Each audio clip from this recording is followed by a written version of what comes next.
Assalamualaikum warahmatullahi wabarakatuh. Berjumpa kembali di channel Ardiko Ramos. Informasi terbaru kali ini terkait dengan kepastian nasib non ASN di P3K 2024, entah tetap 1 maupun tahap 2.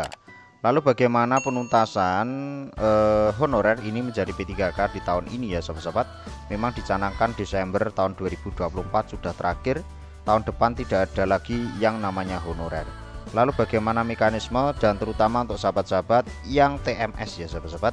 Bagaimana untuk sahabat-sahabat yang TMS dan kelanjutannya untuk sahabat-sahabat yang MS namun tidak lulus ataupun rankingnya tidak menjadi ranking tertinggi di formasi yang dipilih atau tidak kebagian formasi.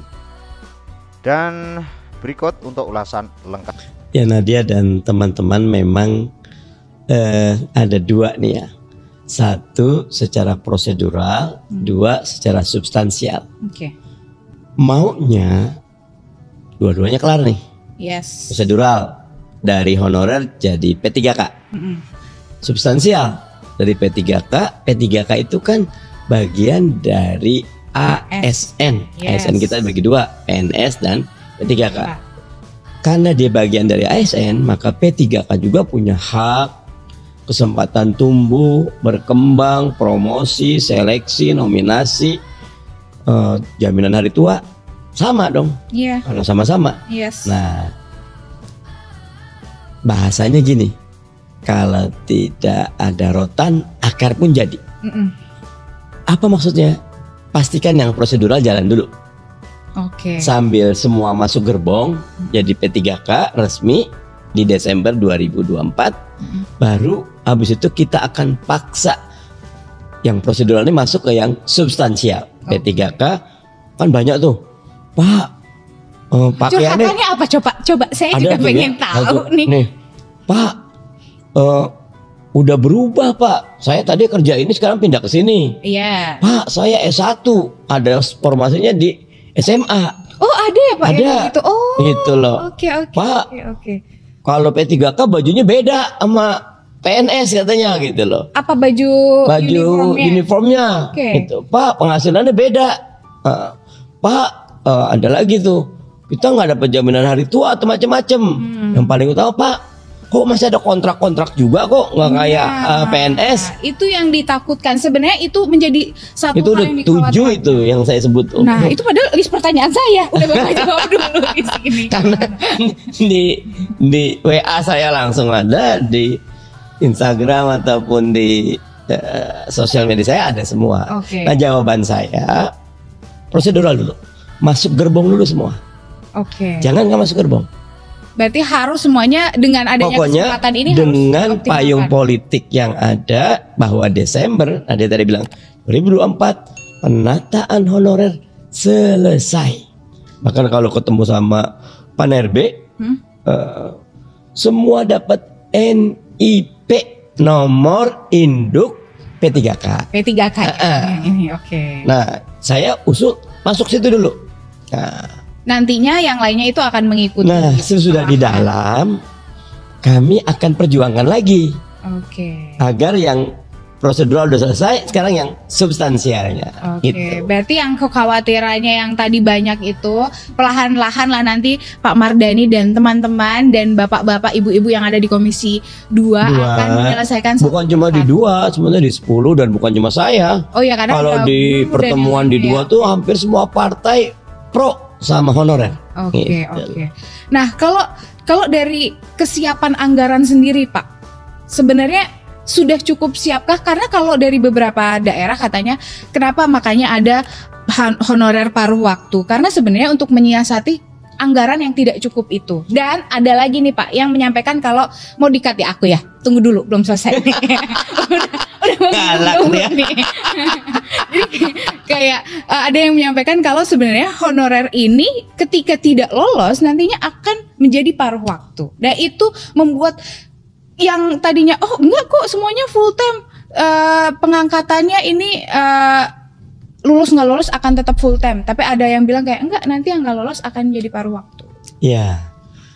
Nah, perumpamaannya naik kereta tadi. Pokoknya jangan ada satupun yang ketinggalan kereta. Gerbong, jangan Jangan yang ketinggalan kereta. Oke. Gitu loh. Bahwa ada yang diri, ada yang duduk, ada yang desak-desakan, masuk dulu. Pas kereta jalan, baru kita tata ulang tuh. Kita kayak perlu kereta ulang, tambahan kereta. Kita kayaknya perlu pengaturan, gerbong ini kesedikitan, majuin, rapiin. Nah, karena undang-undang ASN yang baru, yang Oktober 2023 itu memudahkan quote and unquote pemecatan ASN yang tidak perform. Dulu namanya kalau udah jadi ASN, udah dah masuk surga udah istilahnya, nggak bisa dipecat. Kebal ya kan? Kebal. Ada yang udah dipecat sama atasannya 20 tahun berikutnya masih tercatat sebagai ASN gitu loh. Nah kalau sekarang dimudahkan, bahasanya kalau Anda tidak perform ya monggo keluar, dimudahkan. Terus ada penataan nih, ada talent, National Talent Pool, P3K kalau dia bagus bisa jadi dirjen. Oke. Bisa eselon 1. Berarti sebenarnya di P3K pun ada jenjang karir. Ada. Wajib disamakan selama merit sistemnya berlaku. Tapi kalau didetailkan anggaran, kita bahas segmen berikutnya ya. Karena ini panjang kali lebar. Oh itu. Di segmen berikutnya atau episode selanjutnya? Ya. Kalau ditanya segmen berikutnya saya jawab. Kalau episode berikutnya juga boleh. Oh oke. Tapi kalau dilihat lagi dengan adanya P3K ini Pak, sebenarnya ini PP-nya gimana? Karena kan sebenarnya dari mekanisme ini yang harusnya yang menjadi pertanyaan banyak masyarakat itu sebenarnya harusnya bisa terjawab dengan adanya PP. Tapi PP-nya belum kunjung ada. Gimana soal PP-nya ini? Kan harusnya sudah turun karena undang-undangnya sudah disahkan. Aturannya bulan September ya Pak, harusnya sudah maksimal turun. Tapi hingga detik ini belum ada kabar.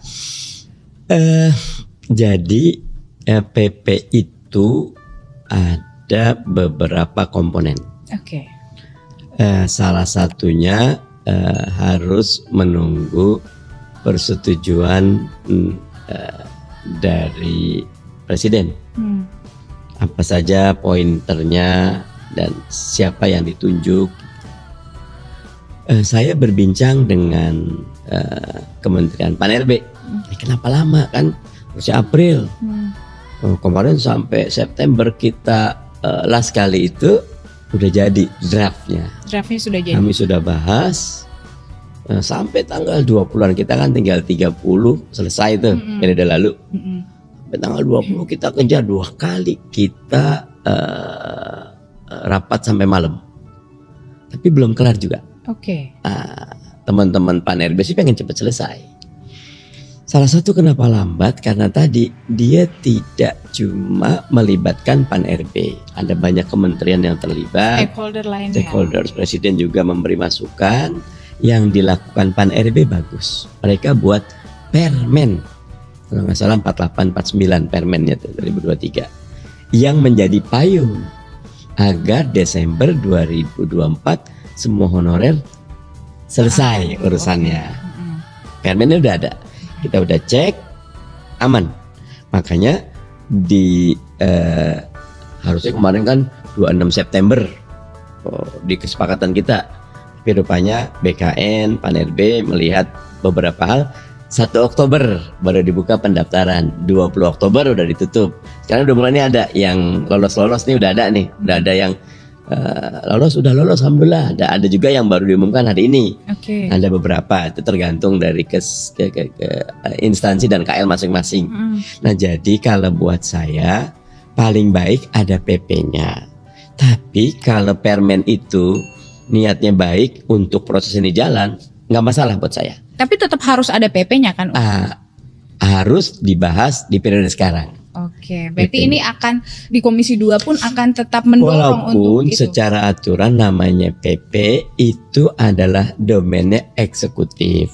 Tetapi karena dalam kesepakatan di periode lalu PP-nya dikonsultasikan kepada DPR sama di Komisi 2, maka kita di Komisi 2 juga berhak untuk bertanya dan melihat agar materi yang ada di PP betul-betul sesuai dengan apa yang sudah menjadi keputusan politik.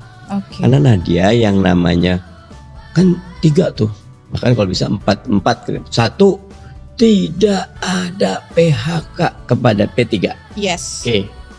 Selain nomor nolnya tuh semuanya selesai diangkat di Desember 2024. Tidak ada PHK, tidak ada pengurangan penghasilan. Yes. Nah, masuk dari situ. Yang terakhir tuh SD SMP juga bisa jadi P3K. Iya. Nah, 4 ini keputusan politik. Itulah. Nah, kita pengen di PP itu 4 ini tidak boleh ada yang dianulir. Makanya kita Masuk awal PP-nya tuh. PP-nya mudah-mudahan sih periode sekarang bisa cepat selesai. Tapi walaupun menterinya baru, tapi sebenarnya saya nyebutnya Teh Rini karena dulu sesmen kan banyak berhubungan ya. Sekarang jadi menteri, enak jadinya, sebetulnya enak, udah ngerti gitu. Nah, kalau yang terkait dengan ini Pak, kan tadi Bapak juga sudah menyinggung kalau ada yang mencurhatkan, kok bisa sih dari kuliah S1 jadi SMA, kemudian anggarannya gimana? Nah, itu jawabannya seperti apa? Karena sebenarnya curhatan itu juga banyak sekali kan Pak. Jadi ada 3 level. 1, keputusan politik di tingkat pusat selesai dengan yang tadi itu. Desember selesai, tidak ada PHK, gaji tidak boleh turun, SMP boleh.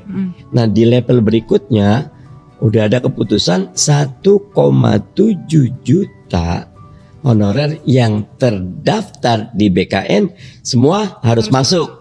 Yang tadi itu Desember 2024. Yes.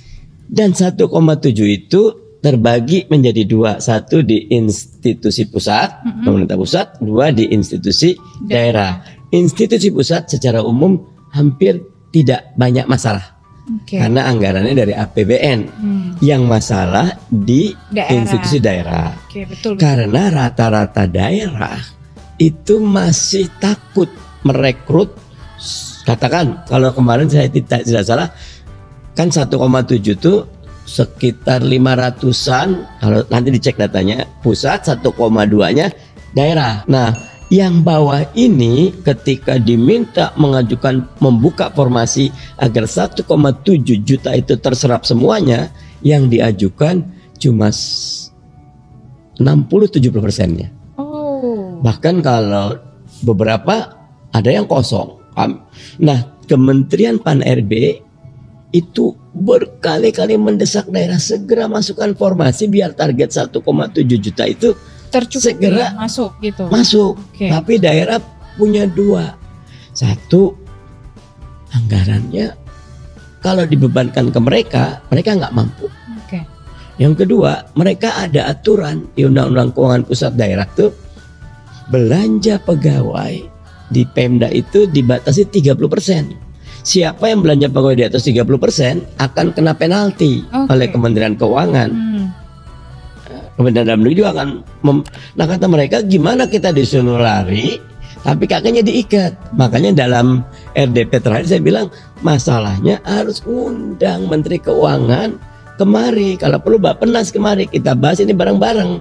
Karena nggak bisa selesai dengan di Pan-RB BKN Mitra Komisi 2, karena yang pegang talinya ada di yang buka ke APBN-nya Kementerian Keuangan atau Kementerian Dalam Negeri.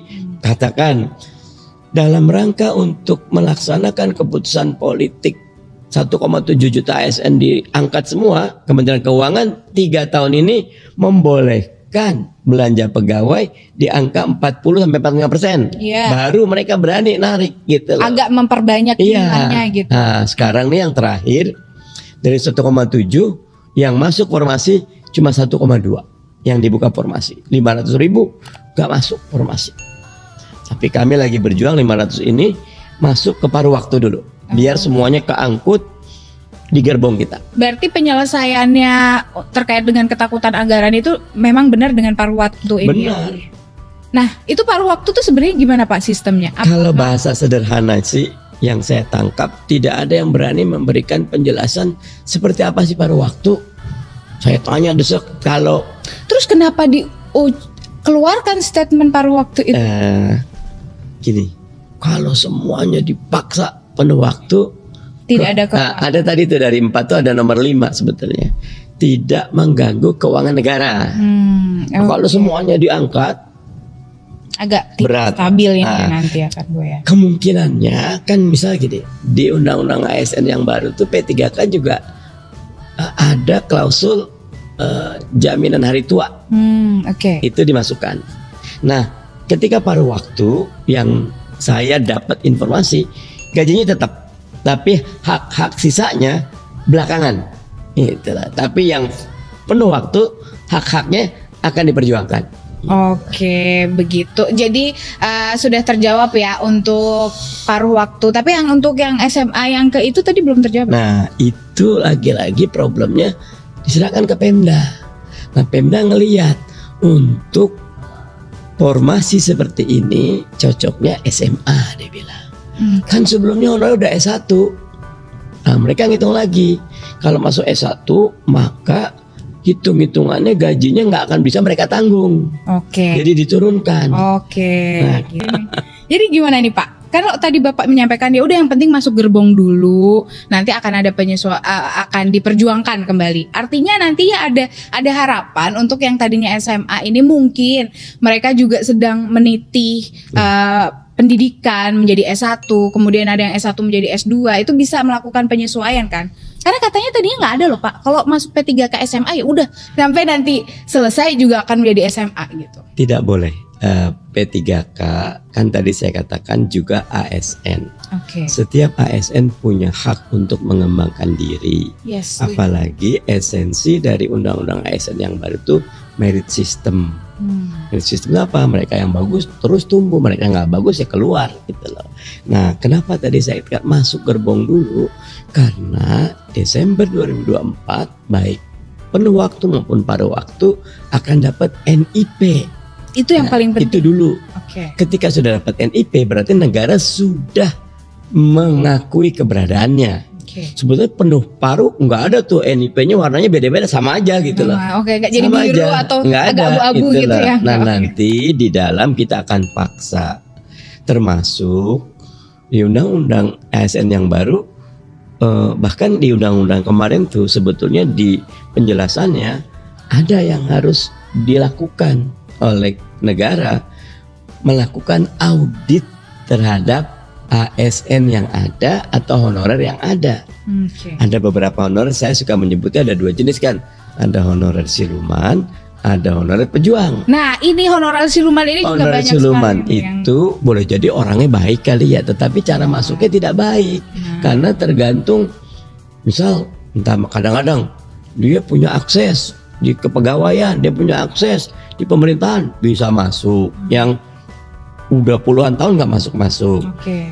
Kita perjuangkan yang pejuang dulu, yang ini harus dikeluarkan. Kalau ini sudah keluar, keretanya dikosong tuh, ayo masuk ke depan, rapiin. Nah, itu yang akan dilakukan. Oke. Jadi kalau bagaimanapun buat semua honorer, tetap optimis, tetap ikut aturan, dan tetap berdoa agar prosesnya dimudahkan.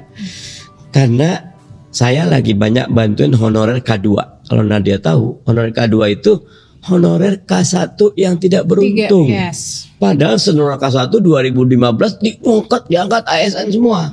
Yang K2 sama mereka, tapi nggak masuk gerbong. Nah. Akhirnya sampai sekarang terlunta-lunta. Nah, ini gimana? Nah, yang kami inginkan mau penuh waktu paruh waktu masuk gerbong dulu gitu loh. Sehingga nanti akan mendapatkan hak-haknya secara proper. Mungkin nantinya yang di paruh waktu ini juga akan bisa menjadi. Kami akan dorong semua yang ASN nggak ada penuh waktu paruh waktu tetap P3K gitu loh. Pak, kalau yang kemarin banyak beredar, tadinya kan kalau 5 tahun ya udah diangkat aja menjadi P3K, tapi nyatanya kan ada seleksi dan katanya ada yang sistem gugur di situ. Nah, dari beberapa media menyampaikan kalau nantinya yang gugur ini akan menjadi paruh waktu.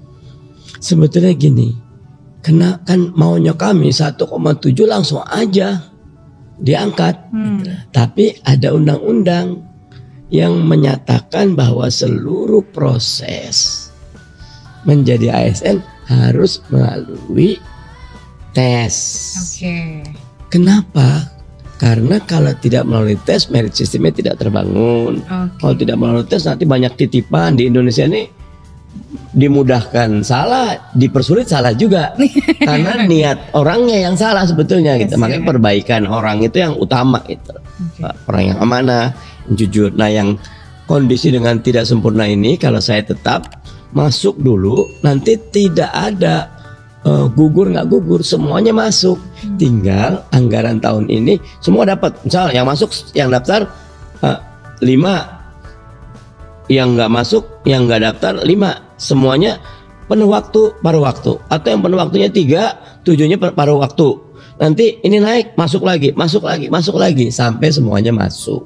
Oke, Pak. Akhirnya yang tadinya yang kan pengangkatan di Desember 2024. Artinya sudah tidak ada honorer lagi. Yang diangkat adalah yang minimal 2 tahun bekerja.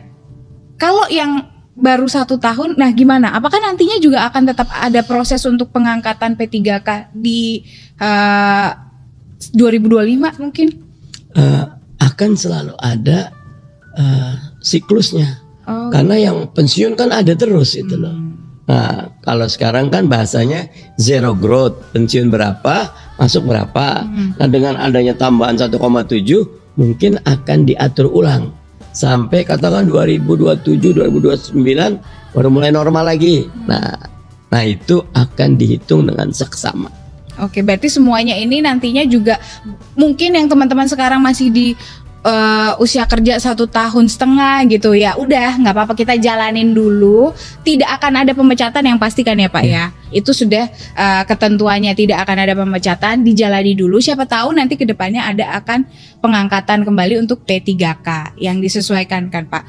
Sebenarnya Pak, kalau kebutuhan dari setiap kementerian dan lembaga itu dari kementerian dan lembaga atau pemerintah daerah sendiri yang menyampaikan ke BKN, atau dari BKN sendiri yang udah punya formula untuk kalau kementerian ini atau pemerintah daerah ini kuotanya SMA-nya segini, ininya segini gitu, gimana Pak? Kalau kebutuhan dari bawah, tapi proyeksinya dari atas.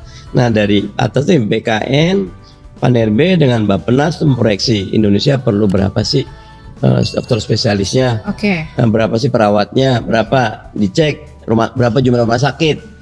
Ini kurang rumah sakit, di bawah jangan-jangan nggak perlu rumah sakit kok, masih bisa. Padahal kalau hitungan jumlah penduduk lebih besar, rumah sakit harus nambah. Dari bawah, dari atas akan nyampein. Nah jadi antara bottom up sama top down dihitung, dapat angka komprominya. Kompromi itu yang disepakati, dibukalah formasinya. Oke. Jadi ketentuannya sebenarnya dari dua pihak itu. Dari dua belah pihak, walaupun tetap bottom up yang lebih banyak. Dari bawah usulannya. Oke Pak. Sudah habis waktu saya? Masih ada 2 menit lagi. Oke Pak, 2 menit terakhir, apa yang Bapak ingin sampaikan untuk teman-teman yang mungkin sekarang masih berjuang, masih ada keraguan dengan P3K ini nantinya ke depannya, baik dari segi apa yang mereka, hak-hak yang mereka dapat, kewajiban dan yang lainnya Pak? Namanya hidup di dunia, nah dia nggak ada yang sempurna. Ya setuju. Prosesnya juga ada. P3K juga demikian, karena pertumbuhan ekonomi kita juga masih belum melompat gitu loh. Negara juga punya banyak beban gitu lah. Yang saya usulkan, jalani proses dengan penuh kesyukuran, saat yang sama tingkatkan kapasitas dulu. Terus belajar, terus suka ilmu, terus tumbuhkan kelebihan. Nanti lama-lama orang ini bagus cepet naiknya. Karena banyak cerita P3K yang bisa masuk ke pos-pos yang bagus adalah mereka yang suka belajar. Nah jadi kalau buat saya, minta maaf misal, wah udah paruh waktu masuknya, turun kelas lagi gitu. Masuk dulu, syukuri dulu, nanti dari situ tumbuh berkembang. Karena kalau udah ngambek, nggak badul, nggak maju-maju kita. Terima gitu dulu. Iya. Kita lihat perkembangan nanti seperti apa. Terima, syukuri, terus tumbuh kembangkan diri, nanti ketemu jalannya. Mudah-mudahan informasi ini bisa bermanfaat. Ada kurang biasa maaf. Wallahul muwaffiq ila thoriq. Wassalamualaikum warahmatullahi wabarakatuh.